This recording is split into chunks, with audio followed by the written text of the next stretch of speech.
Have you ever wondered how to make sense out of your messy life or how to live in peace in the middle of a stressful world? My name is Jamie Norton, and I want to welcome you to the Making Peace and Beyond podcast.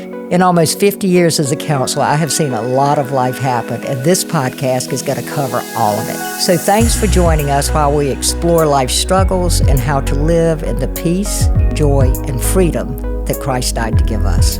Today we're talking about a subject that is very close to my heart since I'm now old. I have with me April Surovi, who I'm going to allow to introduce herself because she has lots of credentials and is an expert on growing old and how to be with people who are growing old and how to grow old successfully if that's who you are too.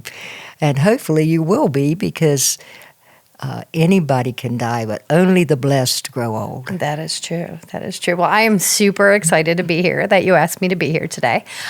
So my name, April Surovi. I am a certified dementia practitioner. I work for a wonderful not-for-profit assisted living called Arden Courts, which is a Pro Medicum memory care assisted living.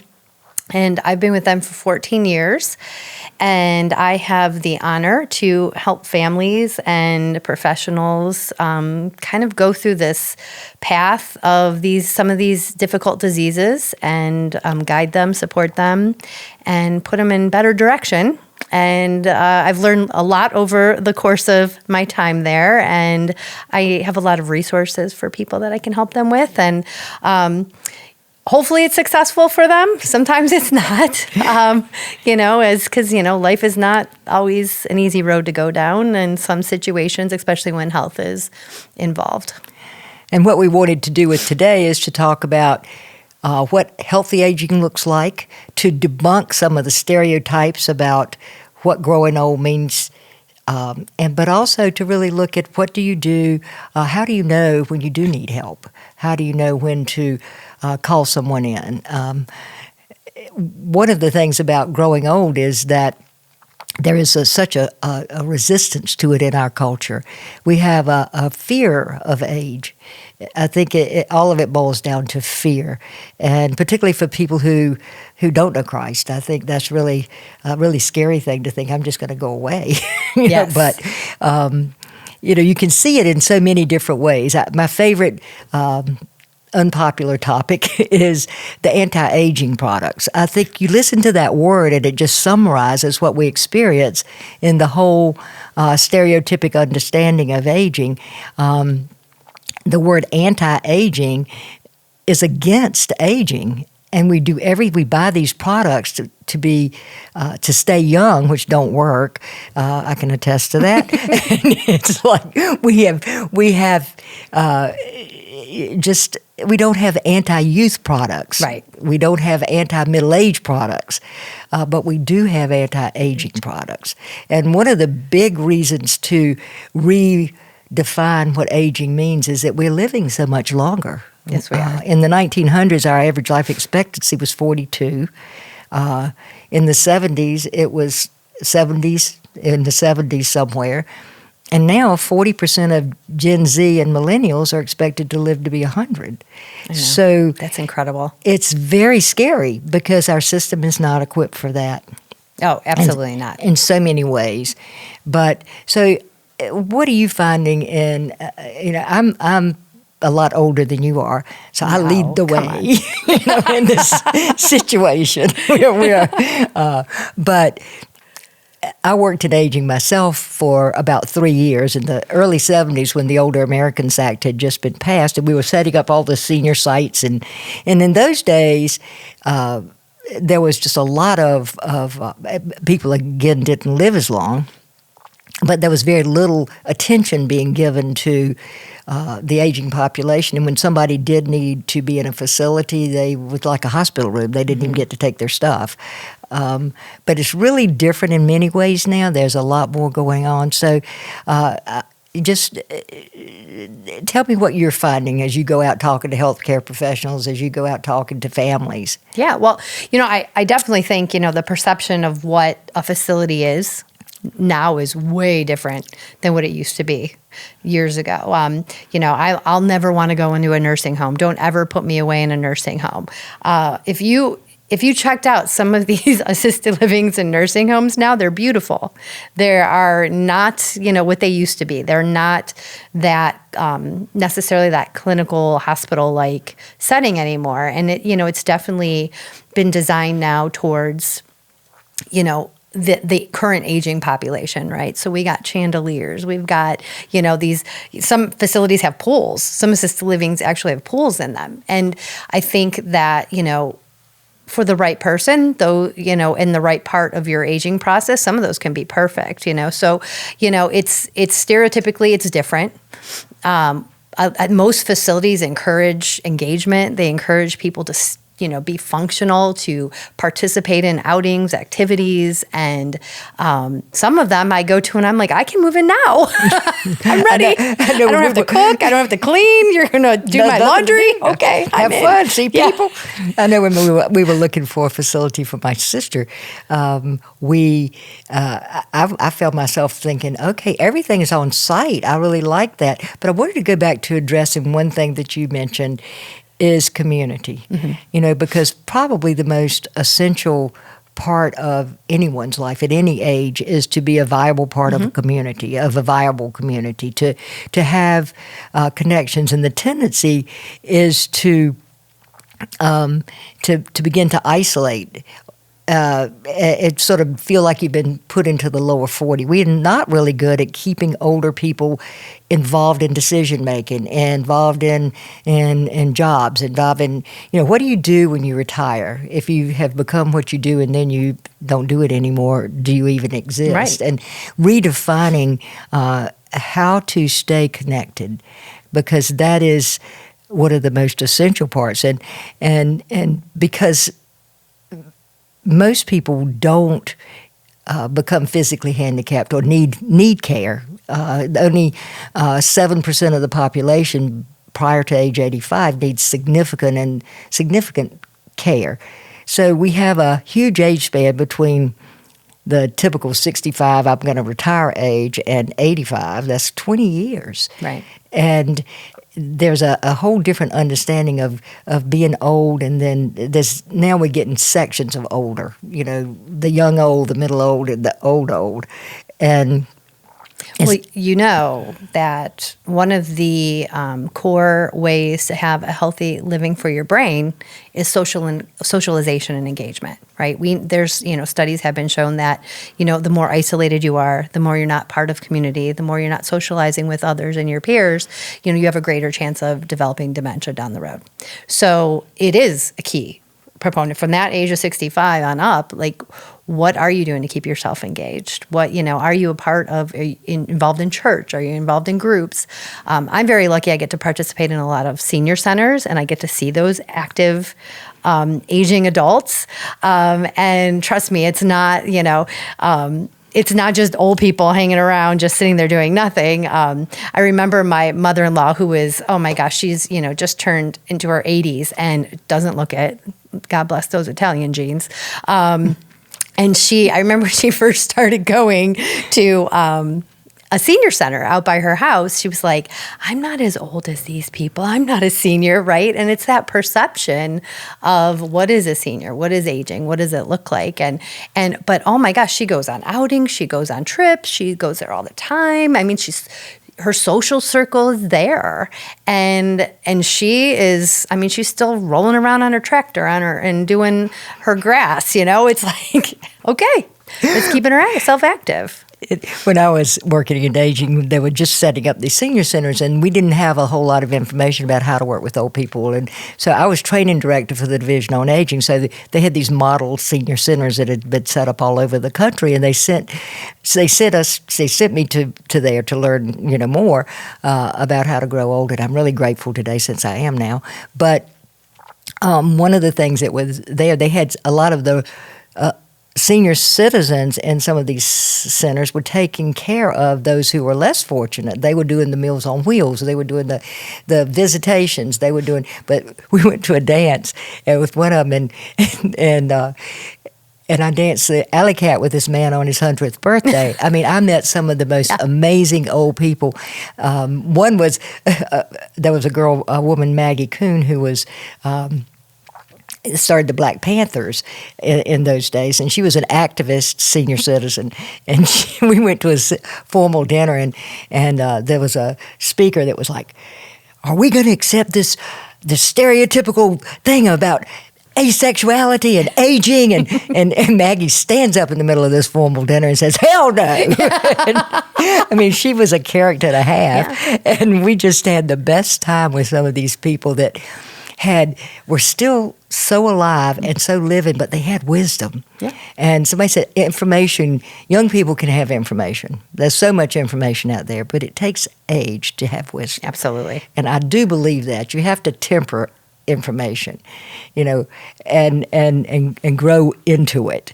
And really look at how it's applied and what really works and what doesn't. But just some of the beauty and the gifts of people who grow old. Well, probably one of my favorite people in the world was my Aunt Mary C. And she was just alive. I mean, she learned, she traveled, she walked a mile a day, she swam. She played bridge. She dated Sherwood, who was 94. Oh, God bless her. She said she was going to die when she was 90, and she died 2 weeks before her 91st birthday, and died living alone, active, walking down her hallway. She just never stopped. And she lived until she didn't, which is what I would love to do.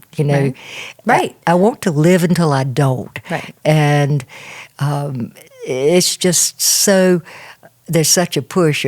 I get a lot of, you look so good for your age. You're so active for your age. It's like, okay, this is like weird, but it's really not weird. Most people still are. Oh, yeah. There's also something called mental aging, right? So, how old do you feel? Like me, my oldest is 28. I'm like, he's older than me now. Because mentally, I'm younger than him. Oh, you're still in adolescence, I'm sure. Right? Yeah. So, it really is kind of like, how old do you feel? Yeah. Right? I've heard some people in their, late 50s and early 60s who are like, oh, my body, I just feel old. I feel old. And that's an expectation. I mean, a social label has with it a certain set of expectations, not just in the culture, but we internalize those expectations. And so we start to cooperate with the expectation. And that's one of the bigger problems we have because, not only do we get it from outside, but we get it from inside. To somehow we're supposed to be hurting. We're supposed to not be able to think. We're supposed to, everybody forgets stuff, but now I forget stuff and I think, oh, is it happening? You don't know. Right. But when am I off the bell curve? When do I qualify? Right. There's that. And it's just, it is a mixed bag. And fortunately, knowing some of that is helping me not cater to it. Mm-hmm. So I think we really do need to discuss it. Yeah, I think, what I've always said, if he ain't dead, he ain't done, right? You still got life to live and a reason and a purpose for it. So what is that? And there is that perception, like when you become a grandma or when you're, and it doesn't matter what age you are. So I'm a grandma now, but I can't believe you're a grandma. You're too young to be a grandma, So it's like, it's all in perception. Mm-hmm. That's supposed to be a compliment. Yes, I understand. I understand, and I take it. Because you've internalized it. Yes, I have internalized it. But yeah, it's like, it's that whole perception of, and then it's also, I think people also feel that, when you get older, you have to be taken care of. And then that's when you start feeling out of control. Right? Mm-hmm. So people are starting to take oh, well, are you sure you're going to be safe to drive? Are you sure, you'll be okay alone? Are you sure you can get to the store by yourself? When you're like, yeah, I can. Now, clearly there are some people who can't. There are some people because of disease processes and other things that they can't. But it is some of those people are 20. Yes, that is true. I know some. Not my children, just saying no. But it is. There is that thing of, can you do anything? I had a client ask me one time. I was flying to North Carolina. I was going to rent a car. I was going to go to like 3 or 4 different places while I was there, pick up my brother and go see my sister and do some things. And my client was looking at me and she said, "Do your children let you do that?" And I'm like, I don't understand this question. What do you mean, let me? What do my children have to do with it? And I was kind of taken aback, because that's not something that I think about at this point, and it's not something my children think about. My children would think about it if it was something that they were worried about. Yeah, right. If they needed to be, right. Yeah, and again, there's situations where it is warranted, like starting to question, are they doing something wrong? Like, is there something going on that we have to worry about their safety? Absolutely. But, it is because you know what? It does come down to control. It does come down to independence. You want to have your independence. We're all going to get old. It's going to happen if you're lucky, right? If you're blessed, if you are one of the blessed, I don't think I'm going to be very. I hope I will do it gracefully. I mean, I'm already old, so I've done this much gracefully. But I hope I will do it gracefully, and so that when somebody says it's time for you to give me your car keys, that will be a test. That is the loss of independence. Oh, hands down. That is one of the hardest things to have taken away from you. It is, absolutely. And to not be able to drive. But it's also a safety issue, not just for you, but for everybody else on the road, to be able to say, and so again, community comes in. I have people assigned in my life to tell me, look, I know I'm not going to be nice, but if you need to take my car keys, be assertive. Don't back down because I get mad at you. Because I want to know I have a community that loves me enough to tell me the truth. And that is something about community and having people that are like black belt friends that are time tested, that allow you to be the best version of yourself you can be at the time. And that is what I think all of us want. We all want it. Unfortunately, not everybody has that. No, they don't. Yeah, and and being in the role that I'm in, I see a lot of different family dynamics. I live different family dynamics myself, and I think when you have that, you're so blessed. And I know we've talked about being prepared. We talk about I have my if I die drawer. I call it my death your box. Death box, right? Yeah. And I think that takes so much burden. Like when you're having those conversations with your family knows something changes with me. I can't drive. This is what I want you to say, right? And even if I'm cognitively not able to, you still need to figure it out and you need to say it. And that goes for everything. Everything going on in the future that could happen, this is what I want. This is what I want to be prepared for. If I just went on a trip for work out of town and I told my husband, I said, top drawer, if you need anything, it's all there. It's all there for you. And so, being prepared and having those conversations is the best thing that you could possibly do. Yeah. But some people, do not want to have those conversations. A lot of people don't. My friend George Fuller wrote a book called Life Compass Planning, and he talks about intentional conversations and who's going to do what when.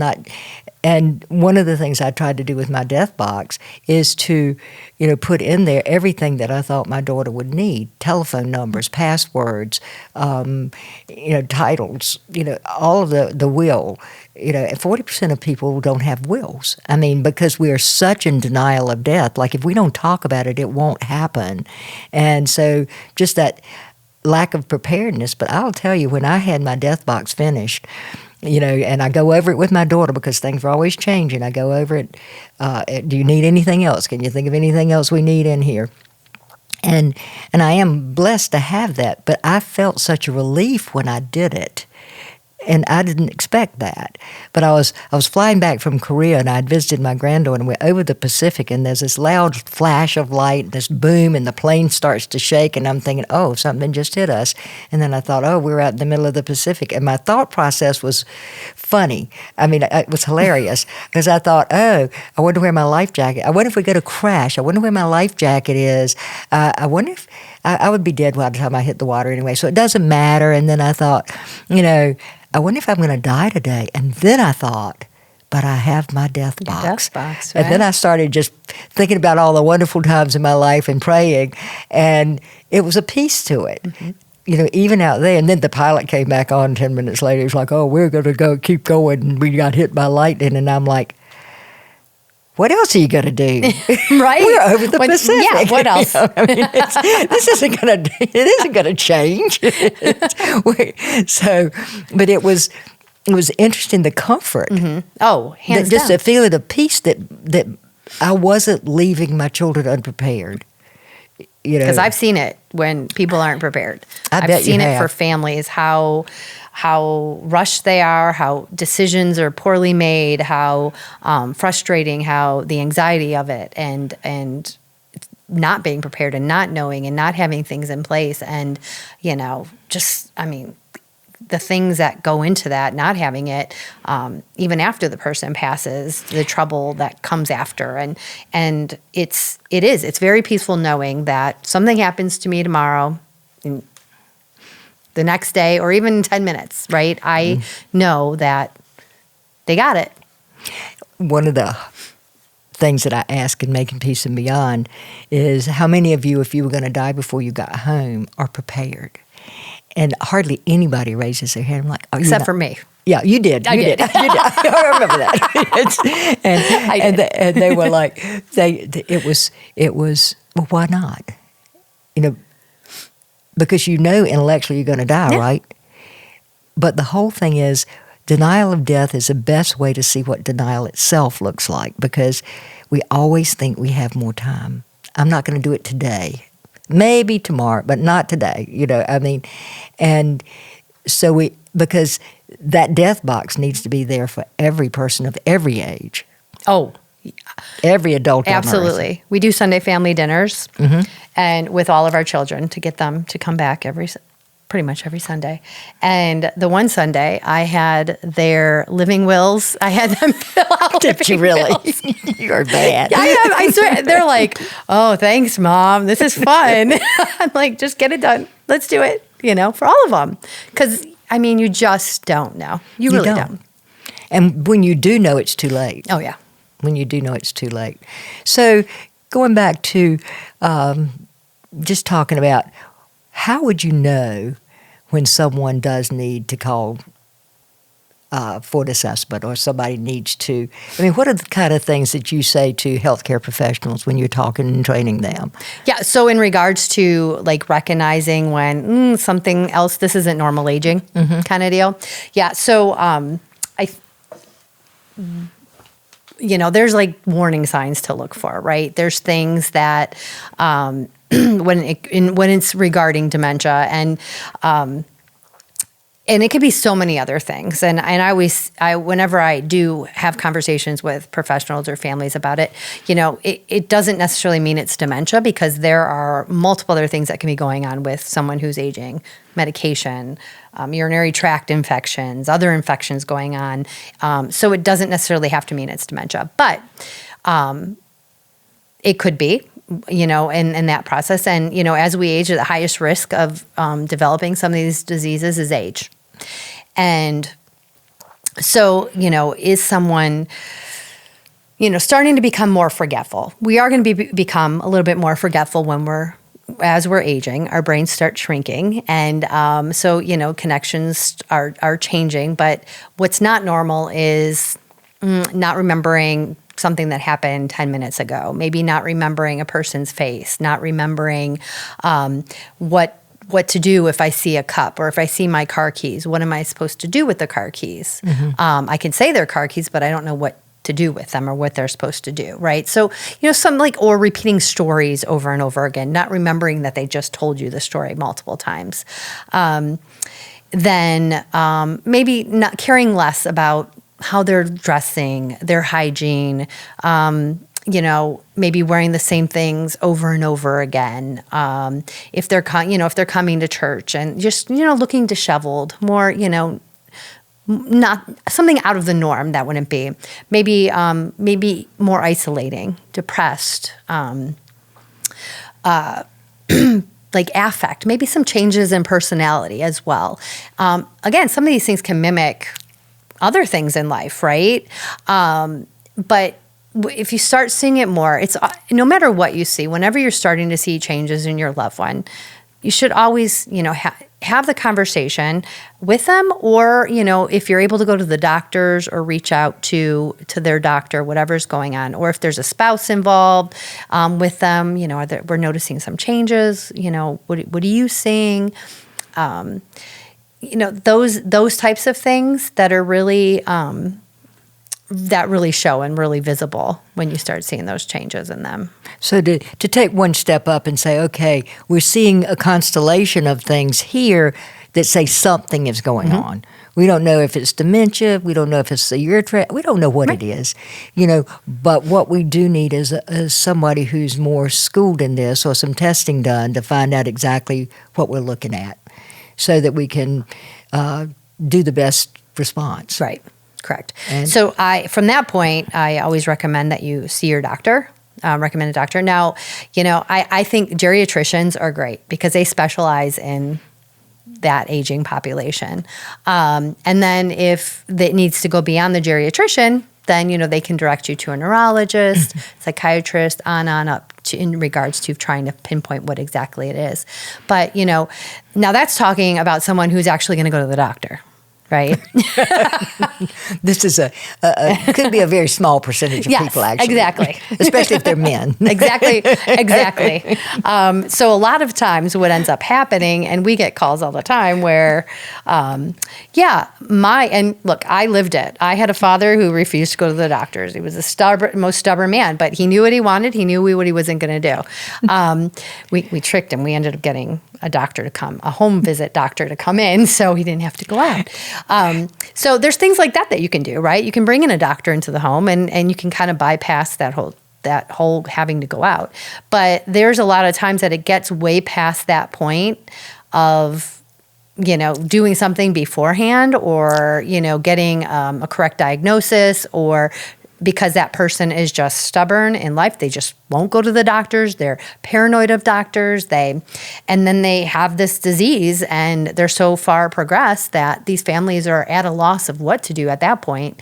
And it gets to a point a lot of times where they end up having to call 911 because of a situation. Maybe it's paranoia, maybe it's escalated to just severe changes in mental status, and that's how they end up getting into the system to finally see a doctor that way. Yeah. One of the more common things I see coming into my office is adult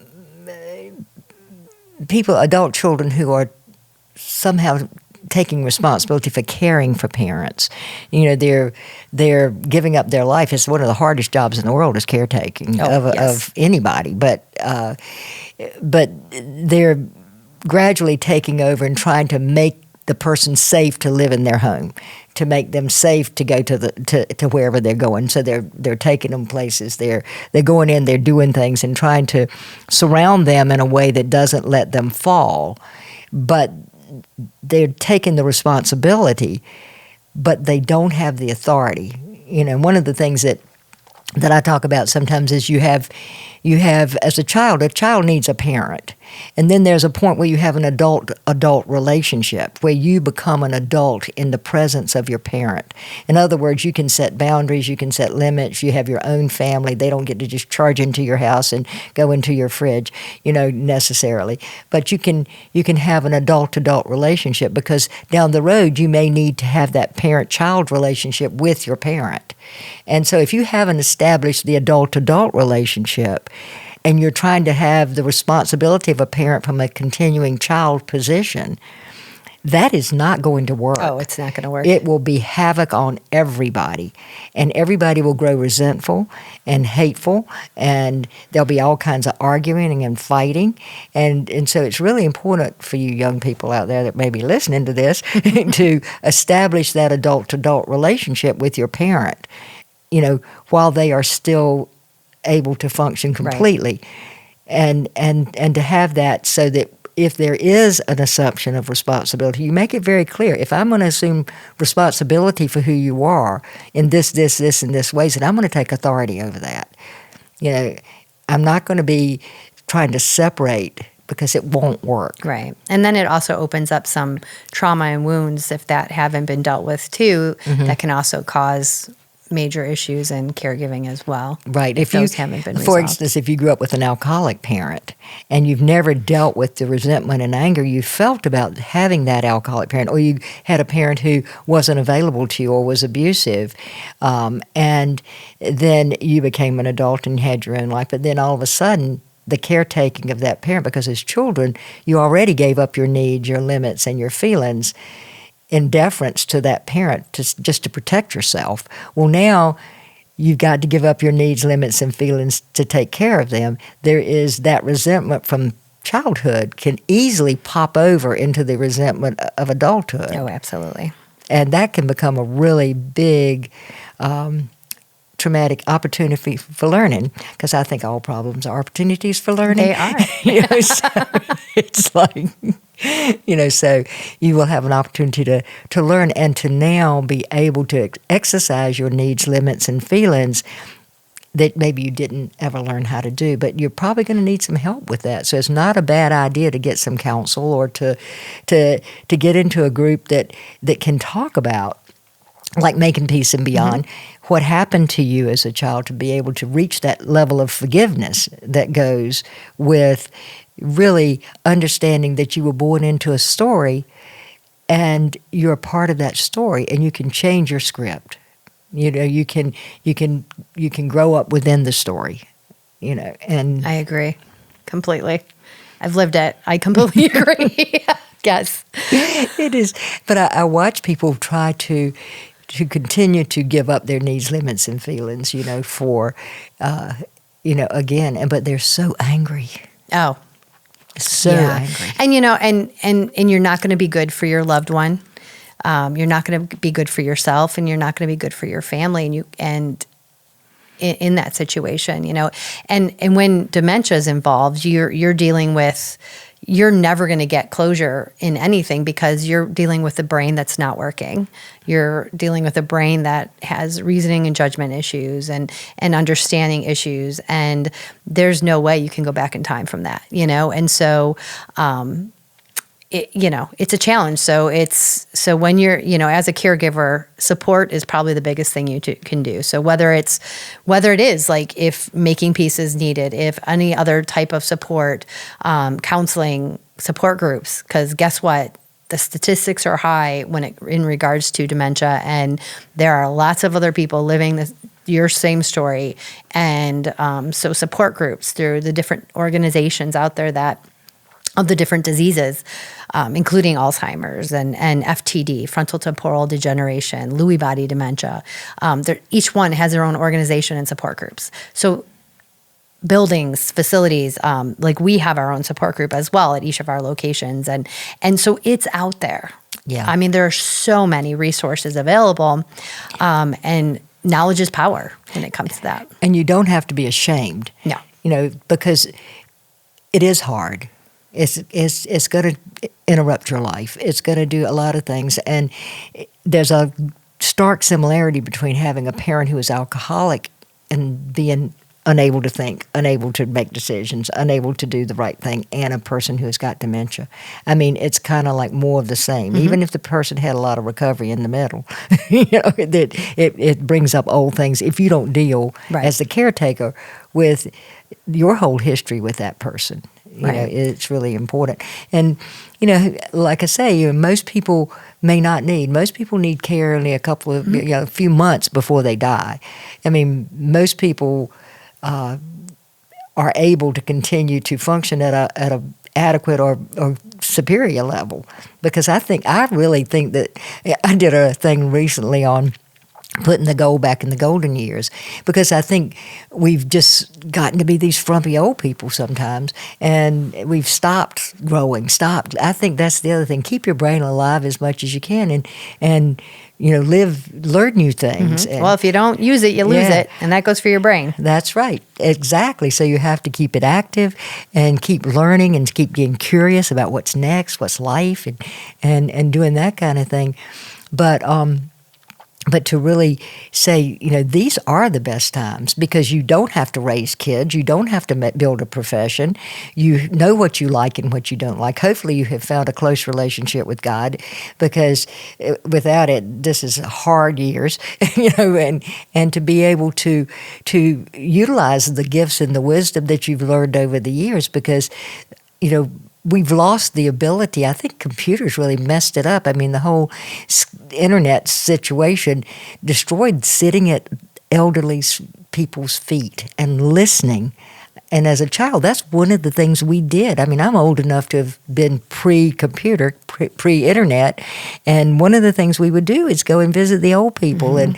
and they'd feed us milk and cookies, and we'd listen to their stories about what it was like to be old and what it's like now and what life happens, and different parts of life. And there was a lot of just really just very warm, gentle stuff in that. I mean, a lot of good memories about that. My grandmother lived right across the street, and she was so important to me because my home life was pretty unpredictable at times. And she was a safe spot for me, and I loved to listen to her stories. And I look now at the world as it is. I mean, it's totally different than the way it was, but God is still the same. Life still has the same issues in it. It really hasn't changed that much. The wrappings have changed, right, but life itself hasn't changed. And our needs haven't changed. Who we are as human beings is still the same, And I find myself living out of the center of my life much more. There's a part of you that is that 14-year-old, mm-hmm. is that 4-year-old. I mean, we can transport ourselves back to any age, and we're the same person watching that person. I mean, it's not any older now than it was then, but there's something similar. I think this is our soul, our spirit running through all of life. And the experiential stuff just spins. And I find myself more and more living out of the central part of my life, the spiritual part of my life, much more than the experiential part right. of my life. Right. And you get over the drama. Yeah. I mean, life happens. Life happens, and it happens pretty much the same as it always did, the personal part of it. And that's your wisdom, right? Wisdom, as we get older, you realize what's important, what matters, that wisdom. My grandmother always says, she said this since I can remember, and that was, getting old is for the birds. And I'm always like, what does that mean, right? And it's and basically what it means is like getting old is worthless. And I'm like, yeah, but it's not. Like, I'm like, you know what? Like, and I tend to live very, glass is half full. Like, hey, we woke up this morning. Great. What are we doing today to make this matter? And, and that's where. Well, I like you. Thank you. Thank you. I try. I have my moments.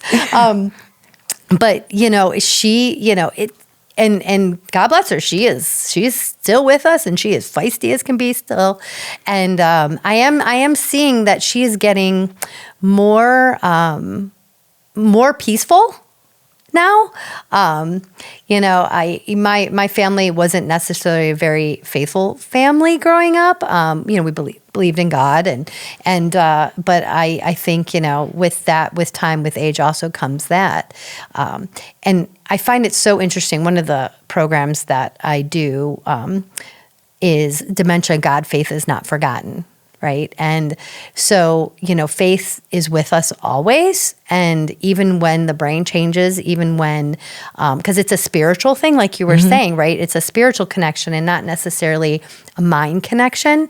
And one family I remember was saying, my dad was an alcoholic and he did not find God till later in life. I'm worried that with his dementia, he is going to forget that. He's not going to remember that God's in his life. And, but I've seen miraculous things when it comes to with faith, and it's still there because it's that spiritual connection that we have, no matter what age we are, no matter if dementia is involved. And that, to me, that's growing old gracefully, right? I think you just hold everything more lightly. Yeah. You hold everything more lightly because you realize everything here is temporary. And you value the things that are most important, like your love and relationships, like the creation, just the beauty of everything that we have available to us. And it's, to hold on to, you become closer to God, I think, in that. I hear stories sometimes, one in particular where a person close to us was dying and hadn't said anything or really responded much in a couple of days, and his family started singing "Jesus Loves Me," and he started singing. Yeah. I mean, it registers at a whole different level. Oh, absolutely. A whole different level. I mean, it's so important. And that's a part of what aging is about really looking at what is life really about. It's about loving others and loving God. Loving God and loving others. And if we can remember that, and we will, if we end well, then that's all we need to know. Yeah. Every day I drop my son, my 11-year-old, off at school. I love you. Have a great day. Be like Jesus. That's what I say every day. He's like, okay, Mom. okay, I'll do it.